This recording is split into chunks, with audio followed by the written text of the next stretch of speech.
السلام علیکم ورحمۃ اللہ وبرکاتہ۔ میرے عزیز دوستو، آج کا موضوع بڑا اہم موضوع ہے اور ہماری آخرت کی زندگی کو بنانے والا موضوع ہے۔ جب انسان کوئی گناہ کرتا ہے، کوئی غلطی کرتا ہے، اللہ کی نافرمانی کرتا ہے، رسول اللہ صلی اللہ علیہ وسلم کے سنت کو پامال کرتا ہے اور ان کے بتائے ہوئے طریقے سے ہٹ کر کوئی عمل کرتا ہے جو دین کے خلاف ہو، شریعت کے خلاف ہو، قرآن و حدیث کے خلاف ہو، اور اسے نصیحت کی جاتی ہے، اسے سمجھایا جاتا ہے، تو انسان یہ کہتا ہے کہ کیا کرے جناب، شیطان حاوی ہو گیا تھا اور شیطان کے بہکاوے میں آ کر ہم نے یہ گناہ کر دیا، ہم سے یہ گناہ سرزد ہو گیا، اب ہم کیا کریں؟ میرے عزیز دوستو، کل قیامت کے دن کیا شیطان نے جواب دینا ہے؟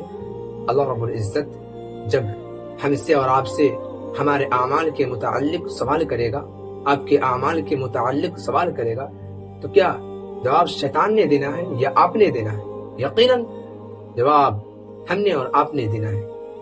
کل کیا ہم یہ کہہ سکتے ہیں کہ اللہ، شیطان کے بہکاوے میں آ کر ہم نے یہ گناہ کر لیا تو ہمیں معاف کر دیجئے؟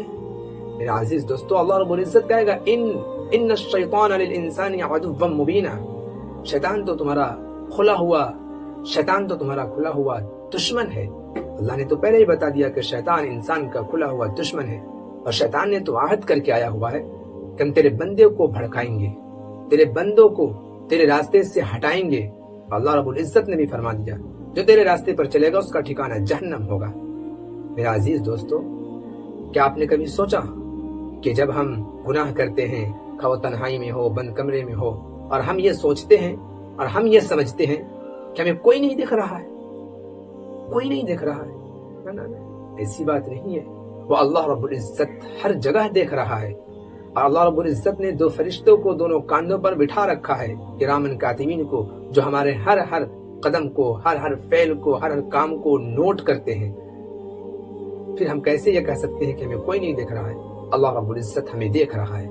ہمیں اس سے کبھی بھی بے خبر نہیں ہونا چاہیے کہ ہمیں کوئی نہیں دیکھ رہا ہے، اگر ہم بند کمرے میں ہو تب بھی، یا ہم ایسے کھلے میں ہو تب بھی۔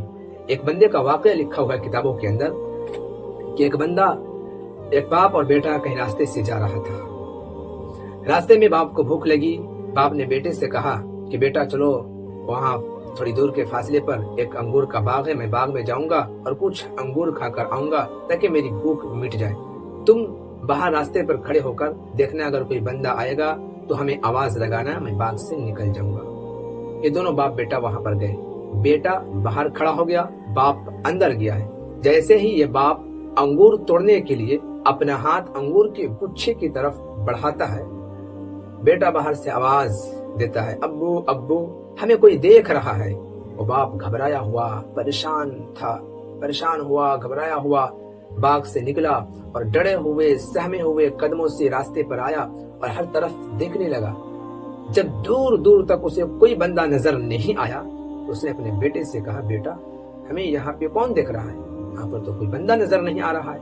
اس بیٹے نے جو جواب دیا، وہ جواب آب زر سے لکھنے کے قابل ہے، دل دہل جاتا ہے، آنکھوں سے آنسو آنے لگتے ہیں وہ جواب سن کر۔ اس بیٹے نے کہا، ابو یہاں پر کوئی بندہ نہیں دیکھ رہا ہے، بلکہ بندوں کا رب دیکھ رہا ہے کہ آپ چوری کر رہے ہیں۔ اتنا خوف تھا اس بچے کے اندر، اور اس طرح کے ہزاروں واقعات کتابوں کے اندر پڑے ہوئے ہیں کہ اللہ کے خوف کی وجہ سے گناہ کو چھوڑ دیا انسان نے۔ اور آج ایک ہم اور آپ ہیں کہ موبائل میں ہو، موبائل سامنے ہے، موبائل ہاتھ میں ہے، بند کمرے میں ہے، اور ہم یہ سمجھ رہے ہیں کہ ہمیں تو کوئی نہیں دیکھ رہا ہے۔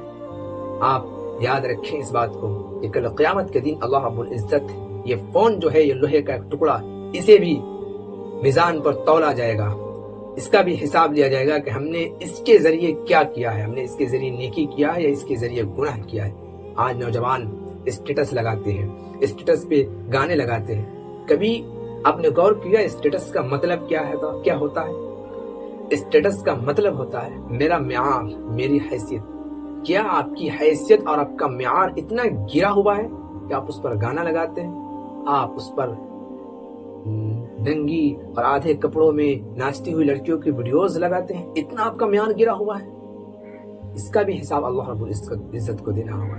اس لیے کبھی بھی اس گمان میں نہ رہے، کبھی بھی اس سوچ میں نہ رہے کہ اللہ رب العزت نہیں دیکھ رہا ہے، وہ ہر چیز کو دیکھ رہا ہے، ہر چیز کو سن رہا ہے اور ہر کچھ دیکھ رہا ہے۔ کل قیامت کے دن اللہ رب العزت زمین سے گواہی دلوائے گا۔ میرے عزیز دوستو، شیطان کی بہکاوے میں آ کر، شیطان کے وسوسے میں آ کر کبھی بھی گناہ نہیں کرنا چاہیے، بلکہ جب شیطان وسوسہ ڈالے، شیطان بہکائے، تو آپ خود اور اپنے نفس سے یہ کہے، خود کو کہے کہ انسان، جواب کل شیطان نے نہیں دینا ہے، جواب کل تم نے دینا ہے۔ اگر تم جواب دے سکتے ہو اللہ رب العزت کو، اور اللہ رب العزت کے سامنے کھڑا تم ہو سکتے ہو، تو تم گناہ کرو۔ جہنم کی آگ کو تم برداشت کر سکتے ہو تو کرو تم گناہ۔ جب یہ باتیں آپ اپنے ذہن میں لائیں گے، آپ سوچیں گے، انشاءاللہ تب انشاءاللہ گناہ نہیں ہوگا، گناہ سے بچ جائیں گے۔ اللہ رب العزت ہم سب کو اپنی نافرمانی سے بچائے اور اپنی رضا والی زندگی نصیب فرمائے۔